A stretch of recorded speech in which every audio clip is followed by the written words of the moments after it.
उत्तर प्रदेश के मथुरा के वृंदावन वाले महाराज प्रेमानंद जी के नाम से मशहूर गोविंद शरण जी महाराज इन दिनों सोशल मीडिया पर छाए रहते हैं। इन्हें प्रेमानंद गुरु जी महाराज या प्रेमानंद जी महाराज के नाम से भी जाना जाता है। गोविंद शरण जी महाराज भारत के धार्मिक गुरु, हिंदू धर्म प्रचारक और कथावाचक हैं। ये अपने आध्यात्मिक विश्वास और प्रवचन के लिए जाने जाते हैं। गोविंद शरण जी महाराज वर्तमान में वृंदावन के आश्रम में रहते हैं। उनकी दोनों किडनी कई सालों से फेल है। वो पूरे दिन डायलिसिस पर रहते हैं। प्रेमानंद जी महाराज का जन्म उत्तर प्रदेश के कानपुर में सरसौल के अखरी गांव में सात्विक ब्राह्मण परिवार में हुआ था। उनका असल नाम अनिरुद्ध कुमार पांडे था। इनके दादाजी सन्यासी थे। इनके पिता शंभू पांडे भी आध्यात्मिक विचारों वाले थे और किसान थे। बचपन से ही प्रेमानंद जी चालीसा का पाठ करते थे। 5वीं कक्षा में पढ़ते हुए उन्होंने स्कूल में भौतिकवादी ज्ञान प्राप्त करने के महत्व पर सवाल किया था। आखिरकार जीवन का असल कारण तलाशने के लिए उन्होंने एक दिन रात को अपना घर त्याग दिया। उस वक्त वह सिर्फ 13 साल के थे। घर को छोड़ने के बाद प्रेमानंद जी महाराज वाराणसी आ गए। यहां गंगा किनारे बैठकर वह दिन रात भगवान शिव की भक्ति करने लगे।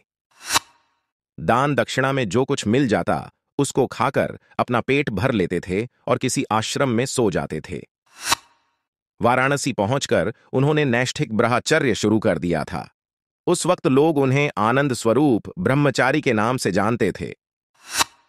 वाराणसी में रहते हुए आगे चलकर उन्होंने संन्यास ले लिया, जिसके बाद महावाक्य स्वीकार करने पर उन्हें स्वामी आनंदाश्रम नाम मिला।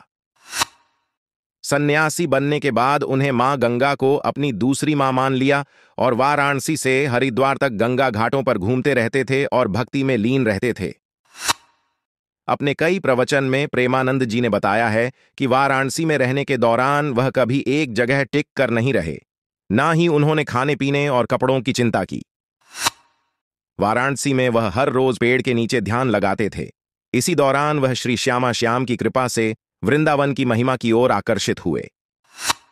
44% इसी दौरान उन्हें एक संत मिले जिन्होंने प्रेमानंद जी को रासलीला में शामिल होने को कहा।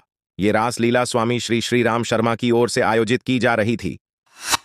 प्रेमानंद जी महाराज ने 1 महीने तक रासलीला में हिस्सा लिया। हर दिन 1 महीने तक वह सुबह श्री चैतन्य महाप्रभु की लीला और रात में श्री श्यामा श्याम की रासलीला देखते थे। इन लीलाओं से वह इतने प्रभावित हुए कि उन्होंने वृंदावन जाने का सोचा। कहा जाता है कि ये एक ऐसा वक्त था जब प्रेमानंद जी महाराज वृंदावन आने के लिए व्याकुल हो उठे थे। जिसके बाद श्री नारायण दास भक्तमाली के एक शिष्य की मदद से महाराज जी मथुरा जाने वाली ट्रेन में बैठ गए। बिना टिकट वह इस ट्रेन में बैठकर वृंदावन पहुंच गए। वृंदावन पहुंचने के बाद उनका शुरुआती वक्त वृंदावन की परिक्रमा और श्री बांके बिहारी के दर्शन में बीतता था।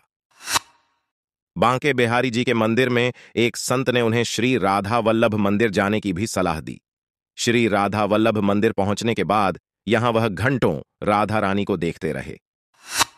इसी दौरान मंदिर में मौजूद संत गोस्वामी जी ने उन पर ध्यान दिया, जिसके बाद महाराज जी राधा वल्लभ संप्रदाय में जाकर शरणागत मंत्र लिया। कुछ दिनों बाद महाराज जी अपने सतगुरु श्री गौरांगी शरण जी महाराज को मिले। उन्होंने अपने गुरु की 10 सालों तक सेवा की।